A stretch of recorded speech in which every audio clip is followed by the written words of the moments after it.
Well, this is the carcass of the coffee table. It's all solid oak. There are only 7 pieces in it, and what I need to do now is a bit more routing on the ends, and the routing is going to go up from about wrong way from about here. Actually, I'm going to start it in line with the bottom of this piece here. So I'm going to start the routing there, and it's going to go up to this shoulder here.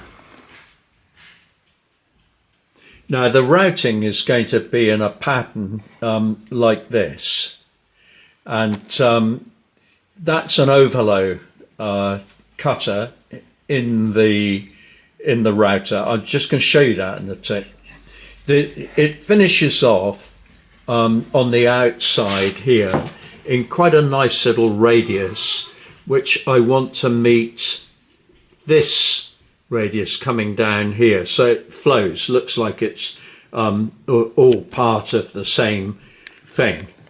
That's an element of the design.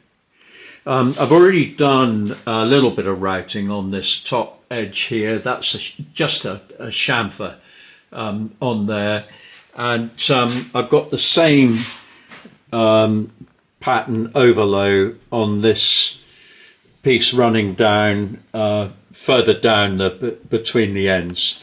So we got four pieces here, which I'll have to take this apart, which takes seconds really, and then lay them all out together, mark the where I'm going to route it, and then very carefully route the ends. Now I'm going to use this router, which I showed you in the last video, and this is a Craftsman router, and I mean, it's not called Craftsman in this country, it's called a Draper, and actually it's a nice router. I like it. It's good. But basically, this part of it here is an American pattern router. I mean, if you're watching this in the States, you'll recognise that. Whereas people in this country, in the UK, might not. We tend to have, rather squarish, rectangular bases on routers. I don't know why. If you're doing freehand routing or routing with guided bits like this, which is almost all that I do with a router, then a base like this is just ideal because it's so stable. Now, one thing I do want to say with regard to that is if we just have a look at this piece, which I've just run up as a sample. It's 2-inch oak. It's the same width as that coffee table end. And here's another bit. It's the same piece of wood, and both of these are done using that setup there exactly, and that has produced that, and it's produced that. Now, this has been produced by running the router down the edge of the wood here, and this has been produced running the router down the side of the wood there, and then turning it over and running it down that side. It's very different, isn't it? Completely different. It gives you a totally different.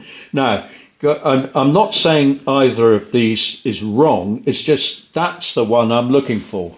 That is what makes the design of that coffee table really work. So it's the most important element in the design.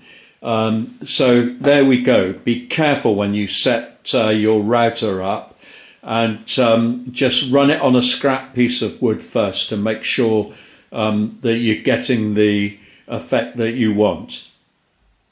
Okay. Now, another thing I was going to say I like about that Craftsman router is that you can stand it on its head. Now, I don't mean you can stand it on its head and then use it. You wouldn't do that. You never ever hold a piece of wood against a router mounted in a machine like that. If it's on a router table, that's different. So you route against the router bit on a router table, but not with a router. That's incredibly dangerous. But I'm sure you know that already. Now, I just want to show you this very briefly. This is a frieze of 8 tiles. I'm already zoomed right out, and this is the kind of panel that we put on top of this table. So the idea of the table is we have a slate top, which is machined out to these dimensions. So the center, that's the part we're machining out, and that is 300 by 590. And the piece of slate itself is 1200.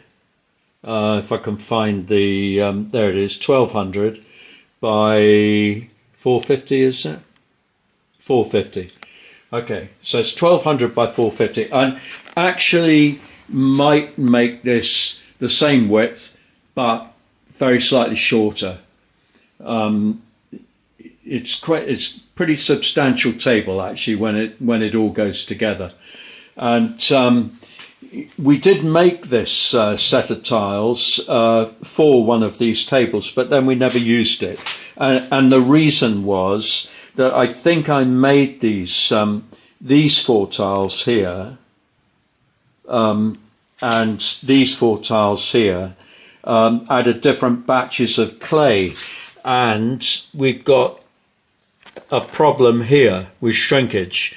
One shrunk more than the other, and we didn't know that was going to happen until they were finished, because here's what happens. We make the tiles and they dry, and that we call that green wear. While it's in that state, we paint the tiles with underglazes and slips. And the background colour on this is white. That's not white clay. If I turn this upside down, it's red clay. Okay, so it's got a white slip on it. Now, if you've been following our pottery vlogs, you'll know all about that. So when they're decorated and dry, we put them in the kiln and we fire them up to 1000 degrees Celsius. Then we take them out and we glaze them. So they get a clear glaze over the top of the decoration, and they then go back into the kiln and they get fired again up to 1100 degrees Celsius, and then they're finished. Now, we won't see the full effect of the shrinkage until they come out of the second firing. And also, there are 1 or 2 faults. You know, there's the odd place here and there where the glaze has retreated a bit.